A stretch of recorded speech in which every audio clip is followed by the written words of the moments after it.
Hello everyone. Welcome to today's webinar on how nature-inspired and nature-connected home environments support our well-being. I am Jenny Caldito, a residential interior decorator. I was a geologist in the Philippines and a science teacher for 12 years. In 2011, I was diagnosed with a debilitating case of anxiety and panic disorder that forced me to resign from work. I was jobless for 5 months and needed therapy for years. This was a big turning point in my life, and I pledged that someday I will do something positive out of that horrifying experience. Fast track to 2025, I am now working on my interior design certification program and exploring the applications of neuroscience and psychology in design so I can guide families create environments that help them battle stress, anxiety, and depression. I registered my design company H3132 last year, and we will be launching our paid services soon. In designing for well-being, we go beyond aesthetics or style. We create environments that help families manage life's challenges and support their best possible selves. I invited you today so we can explore together how we can leverage the power of nature at home. But before that, we will delve a bit into mental health. So why am I talking about mental health in a design webinar? This is because I believe that the spaces we occupy are not just backdrops to our lives. They actively shape how we think, feel, and cope each day. Having said that, today we will tackle the societal challenge of mental health, delve into its causes, and look into how, by starting at home and with ourselves, every single one of us can be a part of the solution. So let's start. According to the World Health Organization, there are more than 1 billion people in the world suffering from some form of mental health condition. Let's check out the following figures. There are 301 million people who have anxiety disorders, and more than 280 million who are affected by depression. The lifespan of those with severe mental illnesses are shortened by 10 to 20 years on the average. Mental health disorders are now the second leading cause of long-term disability next to neurological disorders, and that depression is projected to be the leading cause of disease burden by 2030. Now let us delve into the latest figures on stress. The Global Emotions Report of 2025 shows that roughly 1/3 of the population encounter a lot of stress in most days. A separate survey by the World Independent Network of Market Research reports that 79% of respondents are generally stressed to varying degrees. Well, stress for what it was made for, it is not bad. It has helped our species survive so far. But chronic stress, well, that's a different story. Chronic stress has been shown to contribute to various health issues such as cardiovascular diseases, obesity, cancer, weakened immune systems, and it generally affects our overall well-being. Let us not forget that mental health issues like anxiety disorders and depression are closely linked to high stress levels. And because mental health issues are in most aspects crippling, the economic implications are also horrifying. We lose about 12 billion working days every year due to depression and anxiety, either from people not reporting for work or due to decrease in productivity. This is equivalent to $1 trillion annually, and that is about 1.8 times the annual GDP of the Philippines. Now I invite you to take a quick pause and recall your own experience. When was the last time you were stressed? And what caused it? You're probably going to say one of these things like work, responsibilities, money, social media influence, peer pressure, depending on your age group. Or maybe you're never really getting stressed at all. But who among you thought that your environment is your biggest stressor? Could it be possible that the environments we built for ourselves with the intention of thriving, of surviving, have also become our biggest stressors? To answer that question, I invite you to look at the following images if you can. But please look away if they strongly disturb you. This is an image of an apartment complex in Rotterdam, the Netherlands. I need you to look at it for a few seconds and see how it makes you feel.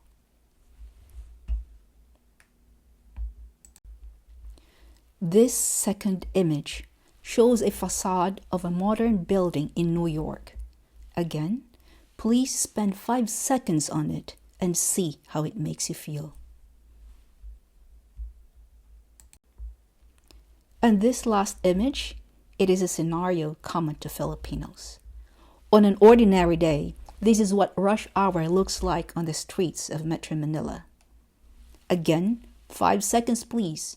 And this time, imagine yourself sitting in any one of those cars or motorcycles trying to get home to your waiting family. How did those images make you feel? Now let's go back to my question. Has our environment become our biggest stressor? In the period 2007 to 2018, Dr. Colin Ellard, an environmental psychologist and professor from the University of Waterloo in Canada, together with his research team, conducted studies to explore how our surroundings affected us. In these studies, they asked participants to walk through various urban environments while wearing sensors that measure their heart rate, skin conductance, which reflects stress and arousal levels, and ongoing self-reported mood.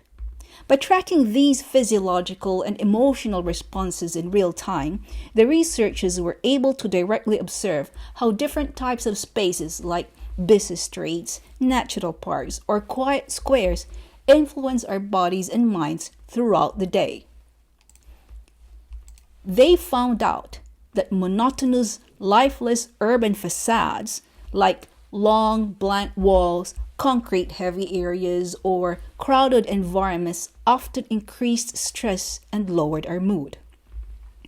On the other hand, their results showed that natural spaces and areas with greenery, water, and natural visual complexity produced positive emotions.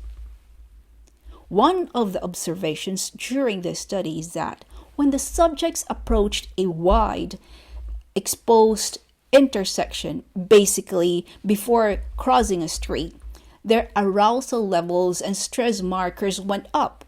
They had higher skin conductance and faster heart rate.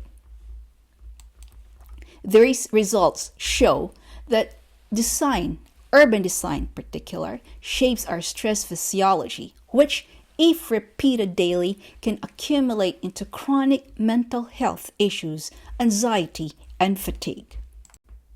Scientists are saying that this must be due to a mismatch between our evolution and the evolution of our environment.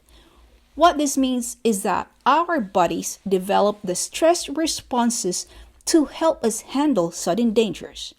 But these days, it is mostly set off by ongoing worries like work, money, and relationships, etc., etc. To explain this further, here we show a simplified table to compare our evolution as humans and the evolution of our built environment. On the first table on the left, we will see that humans needed tens of thousands to millions of years to evolve, while our built environment, as seen on the table on the right, is an exponentially faster pace of decades or centuries. Next, please note that modern humans have only emerged around 300 to 200,000 years ago, while our bodies needed to cope with the rapid lifestyle changes that have been happening in the last 200 years. And lastly, we were basically hunters and gatherers who lived with natural light cycles and small social groups, but we are now mostly living in busy and largely populated cities that, according to the United Nations, 68% of the population will be living in cities by 2050. Our brain and our bodies simply cannot catch up with this pace. One more thing. We now spend an average of 90% of our lives indoors, whether that be at home or at work or in school. Imagine we were once hunters and gatherers, and now we have become an indoor species.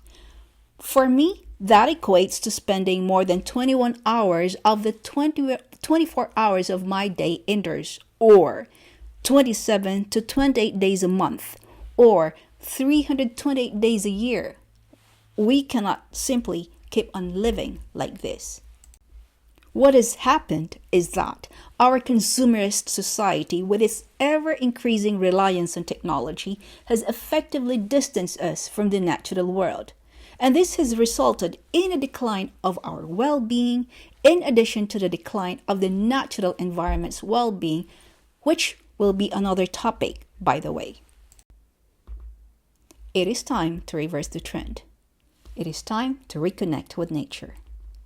This is a model presented by Dr. Miles Richardson, Professor of Human Factors and Nature Connectedness at the University of Derby in the UK, and author of the books The Blackbird's Song and Reconnection. Here he shows how families, represented by the blue dots, lose connection with nature, green dots, as urbanization increases. According to Dr. Richardson, there has been a steep decline in nature connectedness by 60% in the last 200 years, primarily driven by urbanization and environmental degradation. He also observed that as parents lose that connection, this disconnectedness is also passed on to the children, creating a cultural inertia of disconnection.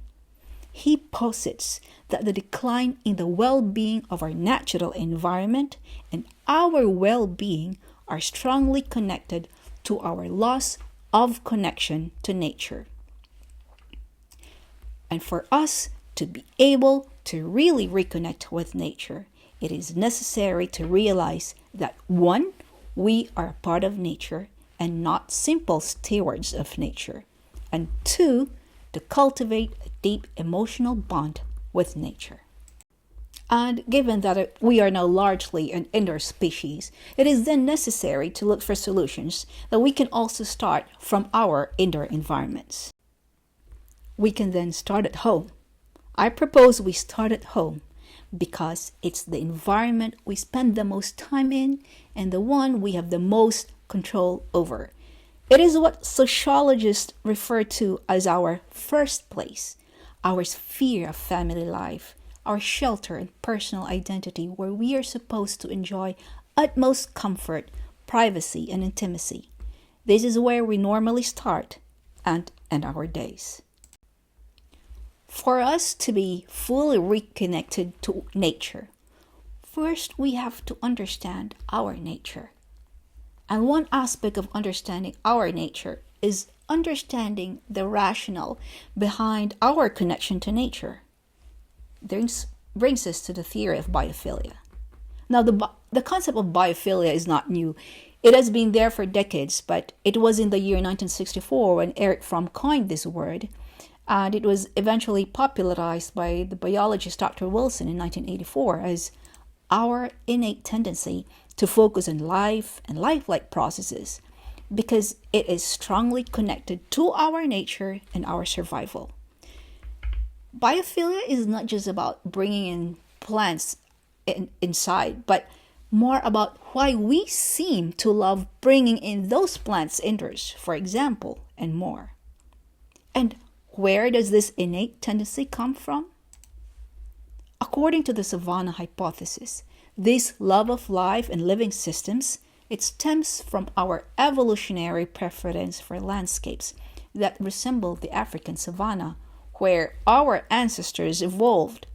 These were the environments where our ancestors thrived.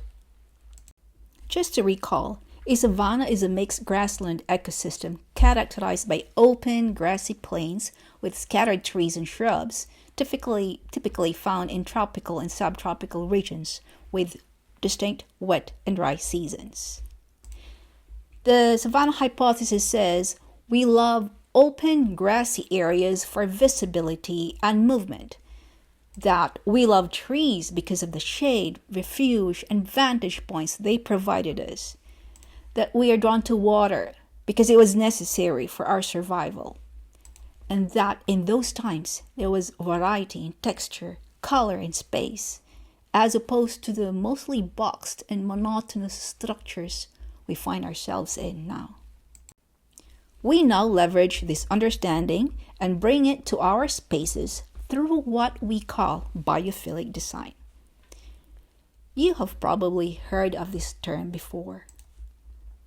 Biophilic design is an evidence-based approach to creating places that foster human connection to nature.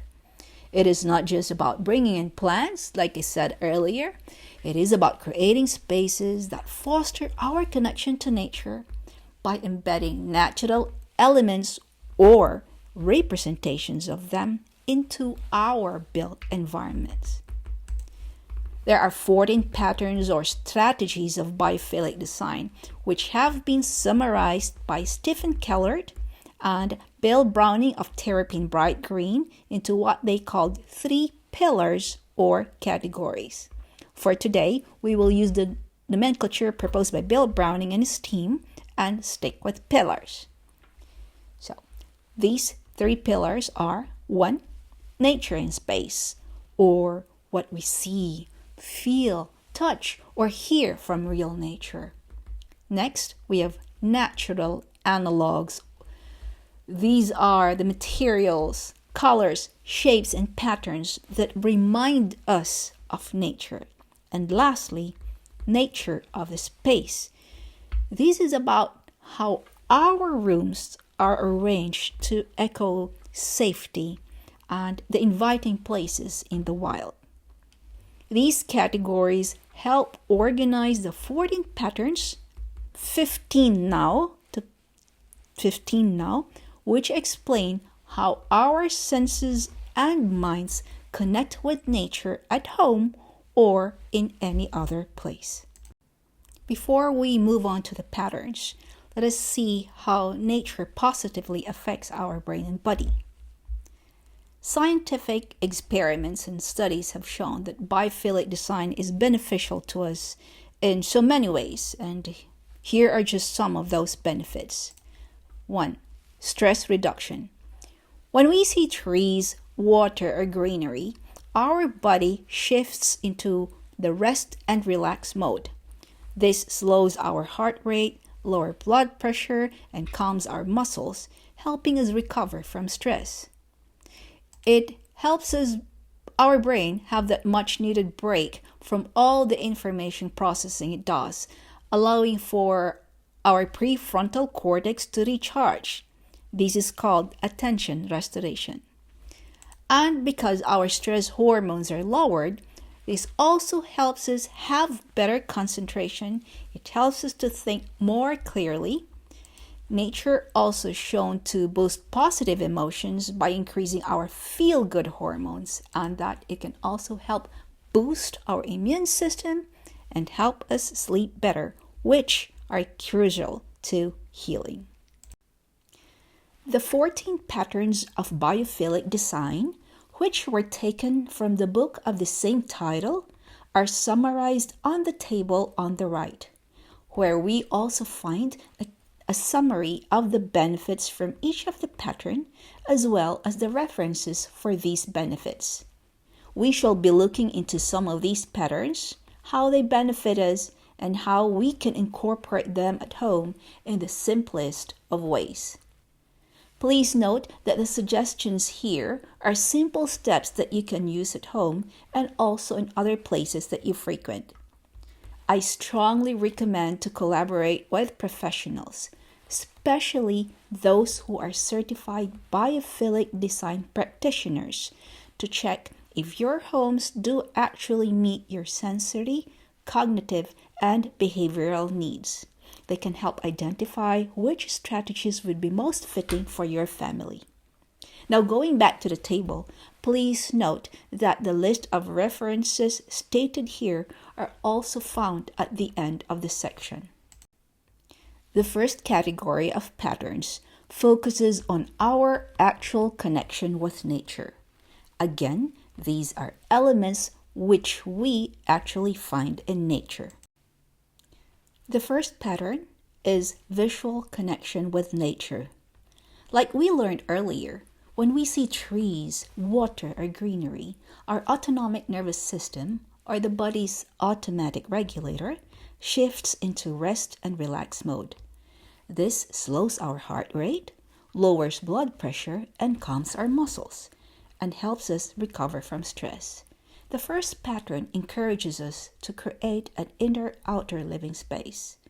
We can try the following simple strategies at home. We can frame a view, like place a chair or desk near a window with a view of trees, sky, or a garden. We can bring nature in. This is what most of us do. We add potted plants. We can have a small green wall or even an aquarium. We can also have nature-inspired visuals like nature photography, murals, or digital windows if outdoor views are not possible. As an added note, I see a lot of families using these self-sticking film on windows. If it is for privacy purposes, I strongly urge clients to use sheer curtains instead. Sometimes these self-sticking films distort the view and in effect also disturb the brain. So if you are to choose one of those, please make sure that it is one of those that do not have any distortion. The second pattern is about experiencing nature, not just through seeing, but also through engaging the other senses, like hearing, touch, smell, and even taste. Did you know, speaking of senses, did you know that there are more than 5 senses that we have? This goes up to 33. So maybe you can look that up. These sensory cues, when consciously integrated into spaces, have been shown to reduce stress, improve mood, support cognitive function, and contribute to an overall sense of connection with nature, even when a direct view is not possible. This again brings us back to where our ancestors evolved from. We experience our surroundings in many sensory ways. So we can try these at home. Notice natural sounds, like bird songs, the sound of rain, gentle river water, or wind through the leaves. We can also make use of natural scents like essential oils. We can incorporate natural textures like wool throws, linen, smooth pebbles, wooden utensils, or those baskets that are familiar for you. For those who have neurosensory considerations, I suggest you collaborate with professionals to carefully design sound, scent, and touch experiences to make sure that these are actually calming for you. One note about birdsong. Birdsong is said to make us feel safe. There have been studies that prove that when we hear birdsong, we associate it with a feeling of safety. This next pattern is about the fleeting, unexpected moments of nature. It's like sunlight dappling on a wall, a breeze rustling the curtains, or the flutter of bird wings that catch our attention for a split second and then pass. These experiences spark attention, they calm our minds and refresh our connection to the living world even when we're indoors. So we can try these at home. Like we can try to let the sunlight dance through sheer curtains or putting plants by the windowsill. We can also open the windows every now and then for airflow that can move the curtains or the plants, or hang mobiles as well. We can hang chimes or bird feeders so we can have a glimpse of shifting activity while we're indoors. But when we need a space to have that sensation of focus, it is very important to keep an eye of these pattern. Thermal and airflow variability refers to the changes in air temperature, relative humidity, airflow across the skin and surface temperatures that mimic dynamic conditions of natural environments. Research shows that varied airflows and temperatures, rather than perfectly constant conditions, make us feel more alert, resilient, and comfortable. This reduces fatigue, it supports immune function, and even improves memory, mood, and productivity. We already know how to do this, but just to reiterate, we can open windows, especially in the morning or late afternoon when the outdoor air is cooler. This is for the tropical areas. It is also important to have artificial ventilation like fans or air conditioners if needed, and to create zones of sun and shade. Like we can use blinds, curtains, pergolas, or even indoor and outdoor plants. For your varying comfort needs, it is also important to collaborate with experts. Water is a symbol of our survival. Every single organism needs water. It speaks about life. So, what this strategy means is about experiencing the sights and sounds of water. We can add a small fountain or tabletop water feature. We can have an aquarium at home, or we can also choose sound recordings of water like gentle streams, rain, or ocean waves. But we have to make sure that when we use these recordings, they are non-rhythmic or stochastic. That means that the recording must repeat at least 20 to 30 minutes and not those very short recordings that you hear that often repeat about every few seconds. Water is also very useful for urban noise masking. It is the most efficient way to mask all those urban noise sounds. Dynamic and diffuse light is about the deliberate use of varying light intensity and quality throughout a space and over the day. This echoes the variability of light levels found in nature. We try to mimic sunrise, shifting clouds, and change in light temperature throughout the day.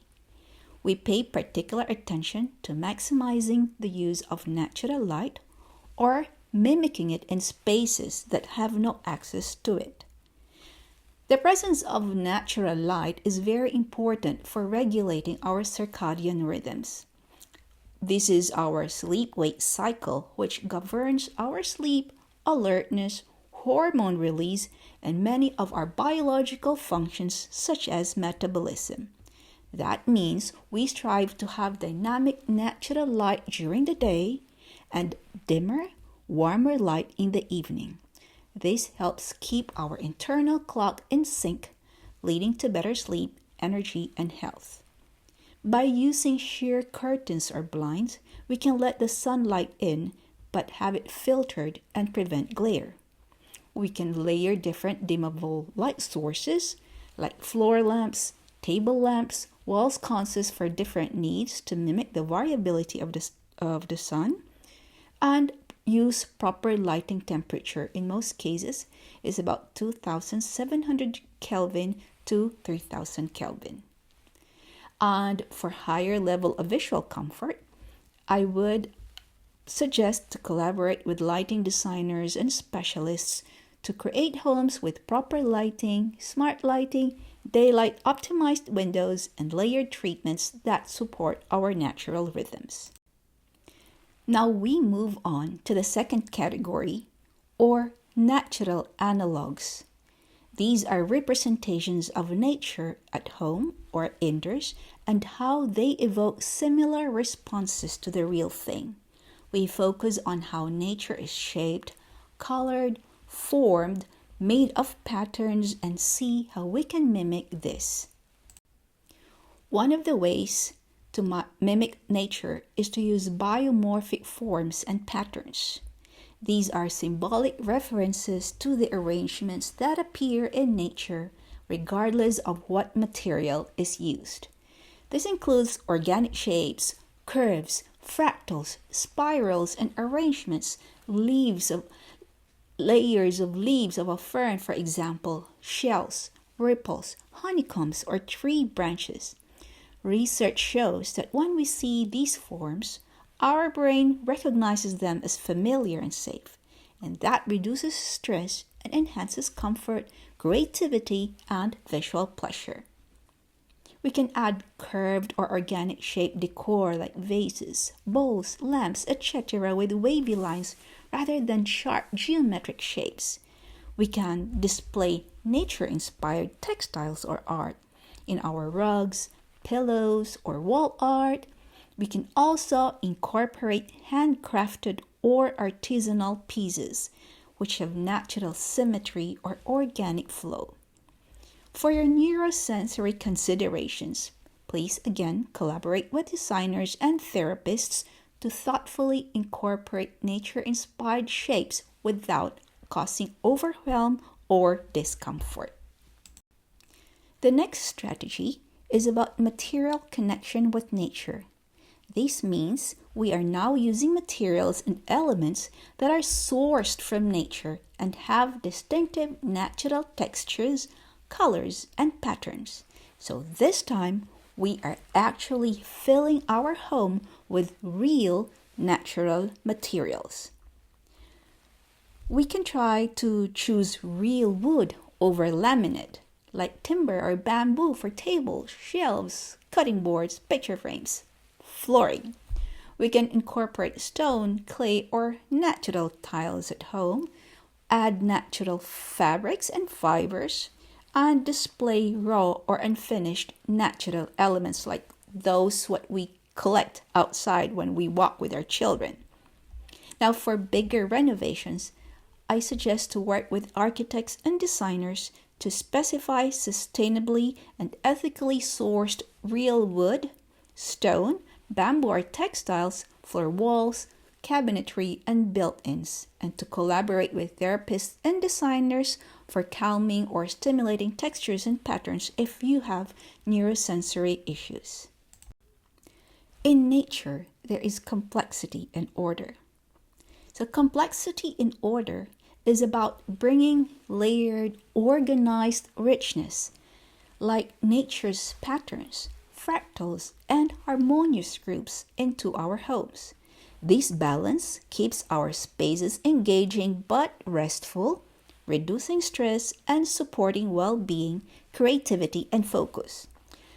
Research shows that we prefer and relax best in environments that are neither sterile nor chaotic, but have complexity which is organized in a way our brain can easily understand. It turns out that both blank minimalism or busy clutter can both cause us stress. So, what we can try at home is do layering and decor, like combining different textures but keeping the arrangement harmonious rather than random.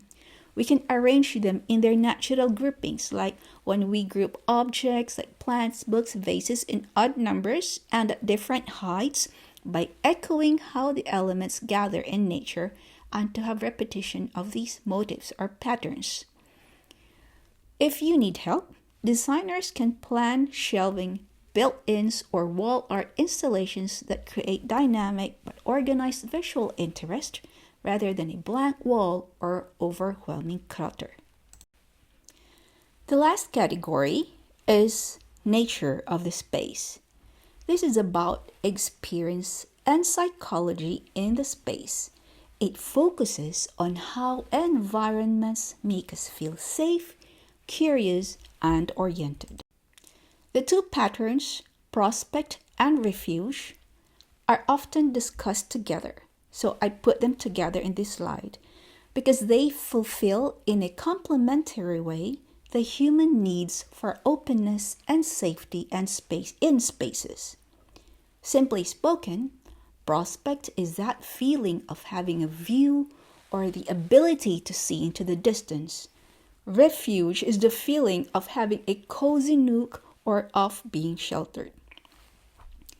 Humans evolved to thrive in environments where they could observe opportunities or threats from a distance, the concept of prospect, while also having a safe place for rest, recovery, and focused thought, concept of refuge. So basically, these feelings are once again related to our evolution. So what can we try at home? We can arrange furniture for a view. We can place chairs, sofas, or desks to face windows or doorways or wider spaces rather than the other way around.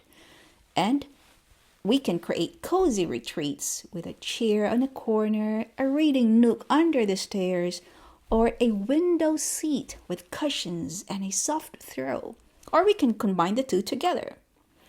Again, for your neurosensory considerations, please collaborate with professionals to avoid visual overstimulation while also creating calming retreat areas.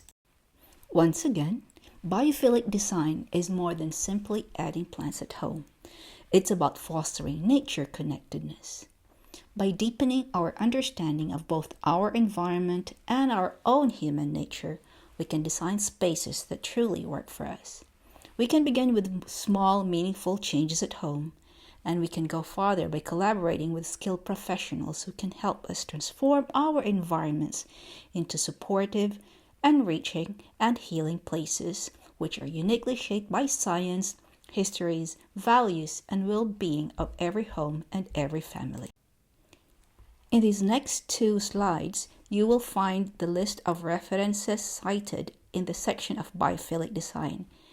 I put them down here, so for those who want to explore further, you can look into these.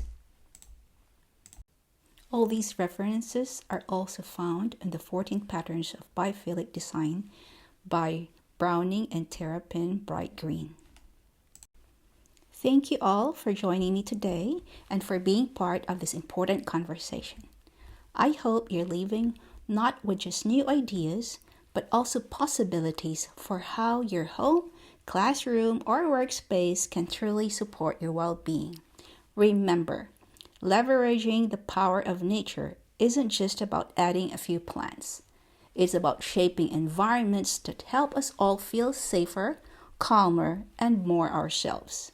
Whether you make small changes on your own or collaborate with professionals, every step toward nature-connected, science-inspired design is a step toward mental health and a more resilient, joyful life.